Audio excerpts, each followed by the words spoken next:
Hello everyone, welcome to Carnivorous Plants Hub. Today's video is a big one, because I'm talking about something I rarely see in the world of plant accessories. This is a true game changer. I review a lot of plant tools and accessories. Most of them are helpful, some are convenient, but very few actually change the way I grow plants. If you've ever struggled to keep up with watering, or stressed about your plants when you're out of town, this one might literally save your plants' lives. We're going to do a quick unboxing, then walk through setup and my first impressions. The first thing we're pulling out of the box is the RAINPOINT 2-knob timer and pump, and honestly, this is the heart of the entire system.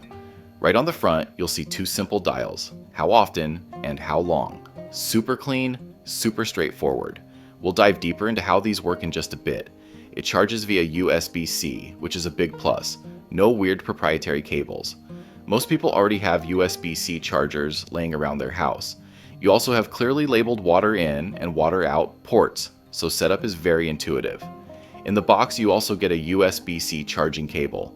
Just a heads up, there's no wall block included, which is pretty standard these days. There's also a detachable back hook, which turns out to be really handy. You can attach it to the side of a planter or any other ledge. This might be an unpopular opinion, but I actually love that this system uses simple knobs and doesn't require a smartphone at all. There are so many smart devices out there now, and don't get me wrong, I use plenty of them, but sometimes it's nice when something just works. I really like that I can set a couple of knobs and let it do its thing. There's no app to download, no account to sign up for, and no endless menus or configuration screens. You just charge the pump, set the knobs, and let it go to work. Be honest, are you team knobs and buttons or team screens and apps? Let me know in the comments, I'm curious where everyone lands.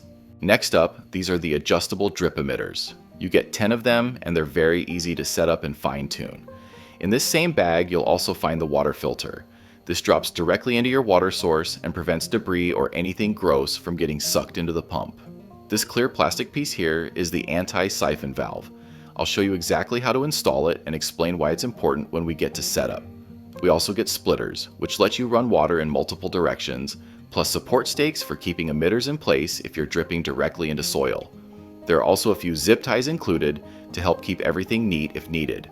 Then we have the roll of tubing, which runs from your water source to the pump and out to your plants. And finally, the instruction manual, which was actually very helpful during setup. But honestly, after watching this video, you probably won't even need it. Alright, let's get this thing set up. Here's the 2-knob pump again. Before installing it, let's quickly go over the indicator lights, so you know exactly what you're looking at. The first light is the pump status indicator. If it's green, the pump is actively running. The second light is the battery indicator. Green means you're good to go. Yellow means the battery is getting low. RAINPOINT claims this can hold a charge for up to 60 days, depending on how often and how long you run it. I'll be testing that claim, and will report back in my full review. The last light is the water indicator. If it flashes red, it means your water source is low or empty. What I really like is that the pump automatically shuts off when there's no water, so you're not running the unit dry. The knobs themselves are very straightforward. If you ever want to manually water, just set the how often dial to 1 time, choose how long you want it to run, and press the manual button. It's super simple. Real quick before we continue, if you're interested in the RAINPOINT Automatic Irrigation Kit, I have links in the description and a pinned comment where you can grab one on Amazon. And don't forget to check out carnivorousplanthub.com, where you can download a free plant tracker and Venus Flytrap care sheet, and browse my store for some of the best carnivorous plant substrates on the market, with hundreds of positive reviews. Alright, back to the setup. The first thing you'll want to do is cut all your tubing. This is a good time to slow down and plan your layout, where your water source will sit, where the pump will go, and how the lines will run to each plant.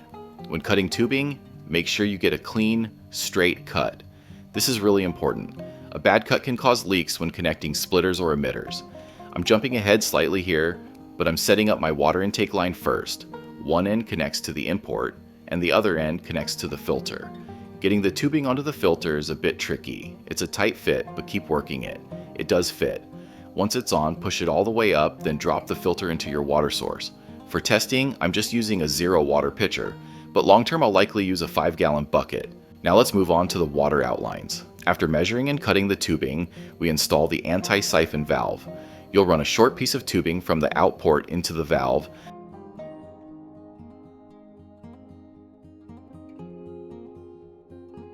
then attach another piece of tubing on the other side. It's a snug fit, and that's a good thing.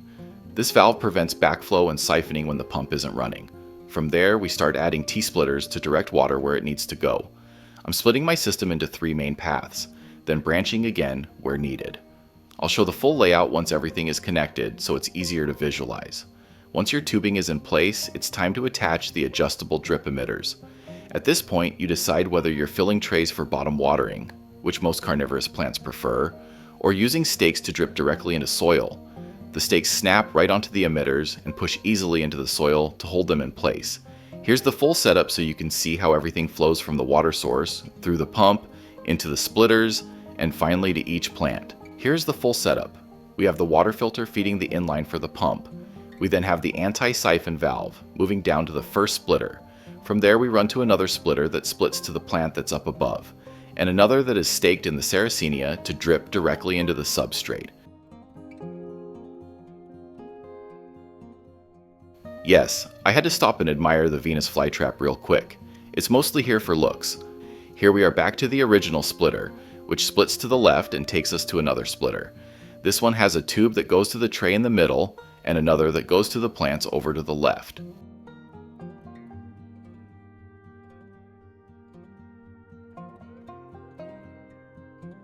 Over to the left, there is one more splitter. One for the tray that's sitting right here, then another that attaches to another staked emitter dripping for the little money tree. Let's turn it on.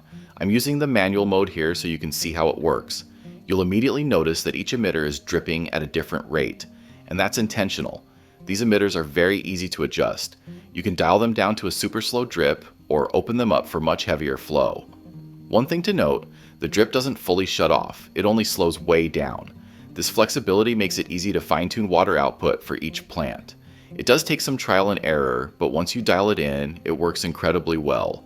The adjustable emitters are really easy to use. You simply tighten the orange tab to slow the drip down and loosen the emitter to increase the flow.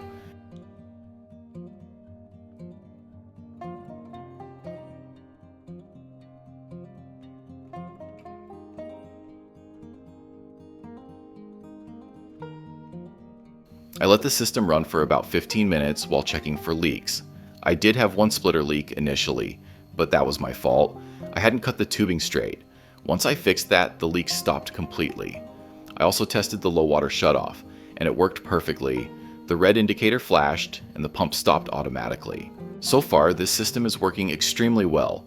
This kit is designed to water up to 10 plants, with expansion options available. The pump itself can handle up to 15 plants. You can water plants above or below the pump, as long as 1. The pump is above the water source. 2. The pump isn't more than 10 feet above the water. And 3.